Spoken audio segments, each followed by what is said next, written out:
ये लो राजू, तुम्हारी इस महीने की सैलरी। ठीक है मैम साहब। एक बार गिन तो लो। अरे मैम साहब, आपने दिया तो गिनना क्या, और आपको तो वैसे भी पता है मैं अनपढ़ हूँ, तो मैं गिन कैसे पाऊंगा। अच्छा लाओ, मैं एक बार गिन देती हूँ। जी मैम साहब। अरे इसमें तो 4,000 रुपये एक्स्ट्रा है। देखा, तुम्हारे साहब भी कितने लापरवाह हैं, फिर बाद में मुझ पर चिल्लाते। देखो ना मैम साहब, आपने गिन लिए तो कितना अच्छा हुआ, नहीं तो साहब आपके ऊपर ही चिल्लाते। अच्छा सुनो, अभी ये सब काम जब खत्म हो जाए ना, तो बाहर जाके वो प्रेस वाले से कुछ कपड़े ले आना। मैम साहब घर का काम तो हो गया है, एक काम करता हूँ ना, मैं कपड़े ले आता हूँ, फिर मैं घर चला जाऊंगा। ठीक है, ये लो, ये पैसे उसको दे देना, और वो तुम्हें 2 नोट देगा, ध्यान से ले लेना। 2 नोट मैम साहब? जी मैम साहब।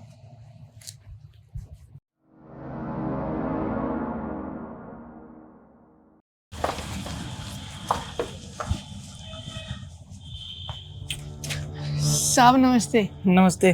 कहाँ जा रहा है? अरे साहब वो मैम साहब ने ना कपड़े लेने भेजा था प्रेस वाले से। अच्छा, ये हाथ में तेरे पैसे, ये कौन से पैसे हैं? साहब ये पैसे आपने तो दी थी मैम साहब को पगार मुझे देने के लिए।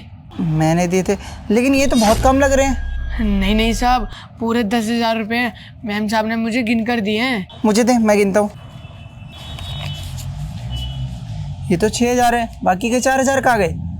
नहीं नहीं साहब, एक बार ना आप दोबारा गिनिए, क्या पता आपको कोई गलत फहमी हो रही हो, इसलिए आप दोबारा गिनिए, ये पूरे 10,000 रुपये हैं। मुझे कोई गलत फहमी नहीं हो रही, ये 6,000 है, बाकी के 4,000 कहाँ गए? याद कर। 4,000 रुपये?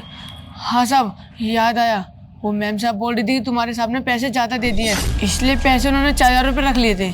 लेकिन तेरी मेम साहब ऐसा क्यों करेगी? अच्छा एक काम कर, तू मेरे साथ चल, मैं देखता हूँ। जी साहब।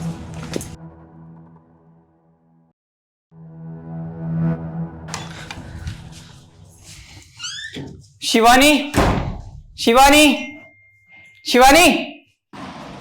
अरे क्या हुआ, क्यों चिल्ला रहे हो? एक बात बताओ शिवानी, तुमने इसको कितने पैसे दिए? कितने पैसे दिए का क्या मतलब है? तुमने मुझे जितने पैसे दिए उतने ही पैसे तो मैंने इसे दिए। अरे शिवानी क्यों झूठ बोल रही हो?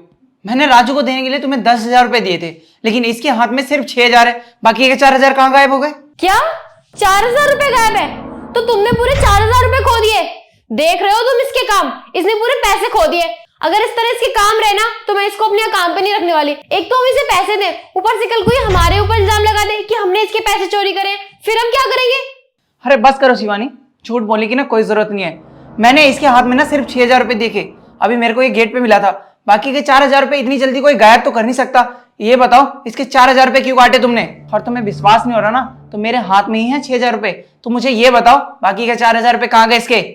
अरे मैम साहब आपने मेरे साथ ऐसा क्यों किया, और आपने तो ये बोल के मुझसे पैसे लिए थे ना कि साहब ने तुम्हें ज़्यादा पैसे दे दिए। और मैम साहब आपको तो पता ही है मैं पढ़ा लिखा नहीं हूँ, फिर भी आपने उस चीज़ का फ़ायदा उठाया। और मैम साहब आपके कहने पे मैंने सारे जगह का काम छोड़ दिया, बस मैं आपके घर पे ही काम करता था। मैं ये सोचता था कि महीने के आखिरी में आप मुझे 10,000 रुपये दोगे और मैं उन पैसों को घर पे भेज दूंगा, मेरी माँ की भी तबीयत खराब रहती है ना, उनका इलाज हो जाएगा। फिर भी मैम साहब आपने मेरे साथ ऐसा क्यों किया? हाँ अभिषेक, मैंने इसके 4,000 रुपए निकाले। तुम जानते हो ना घर में कितना सारा खर्चा होता है, बिजली का बिल, राशन लाना होता है, सब कुछ इतना महंगा हो चुका है। मैंने सोचा कि अगर मैं इसके पैसे निकालूंगी तो इसको पता भी नहीं लगेगा, क्योंकि ये अनपढ़ है, इसे पढ़ना लिखना तो आता नहीं है। और मैं ये सब जो भी कर रही थी वो अपने घर के लिए ही तो कर रही थी ना। आखिर मैंने क्या गलत किया? मैं थोड़ी सी सेविंग्स ही तो करना चाहती थी। और तुम तो देख ही रहे हो ना कि तुम्हारा बिजनेस आजकल कुछ ठीक नहीं चल रहा है, और घर में कितनी ज्यादा प्रॉब्लम चल रही है, इसलिए मैंने सोचा इससे कुछ पैसे बच जाएंगे और इसे पता भी नहीं लगेगा। अरे शिवानी ये तरीका ठीक है क्या? तुम इसके पैसे काटोगी? अरे इसके पैसे काट कर तुम कितना धन इकट्ठा कर लोगी? अरे माना इस महीने तुम्हें थोड़ी सी प्रॉब्लम हुई पैसों के लिए, लेकिन इसका मतलब ये तो नहीं तुम किसी गरीब के हक के पैसे मारोगी। अरे कटौती करनी है तो हमने फिजूल खर्चों पे करो ना। अरे तुम्हें थोड़ा सा मेकअप करना होता है तो तुम ब्यूटी पार्लर चली जाती हो, और तुम्हें कपड़े खरीदने हो तो मॉल जाती हो, वहां पे महंगे महंगे ब्रांड के कपड़े खरीद के लाती हो। अरे कटौती करनी है तो उसमें करो ना, वहां से पैसे बचाओ।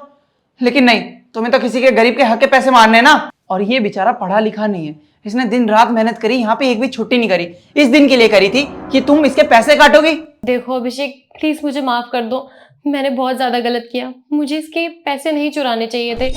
राजू तुम भी प्लीज मुझे माफ कर दो, आज के बाद मैं ऐसा कभी नहीं करूंगी। और मैं तुम्हारे हक के पैसे मारे, इस चीज के लिए मुझे बहुत ज्यादा पछतावा हो रहा है। देखो अभिषेक प्लीज मुझे इस चीज के लिए माफ कर दो, मैं तुमसे वादा करती हूँ कि आज के बाद कभी भी ऐसा नहीं करूंगी। कोई बात नहीं मैम साहब, आपकी भी मैं मजबूरी समझ सकता हूँ, पर हाँ मैम साहब, कभी भी ना किसी गरीब की गरीबी का फ़ायदा मत उठाना, क्योंकि ना भगवान सब देख रहा है और वो सबके कर्मों का हिसाब जरूर करता है। देखा शिवानी, इसने तुम्हें इतनी जल्दी माफ कर दिया, अब जल्दी से जल्दी इसके पैसे दो।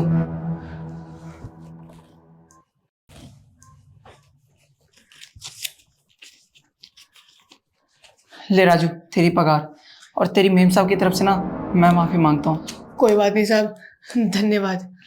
बाकी अब तू जा। ठीक है साहब। और शिवानी, तुम आगे से ध्यान रखना, किसी के गरीब की गरीबी का मजाक मत बनाना।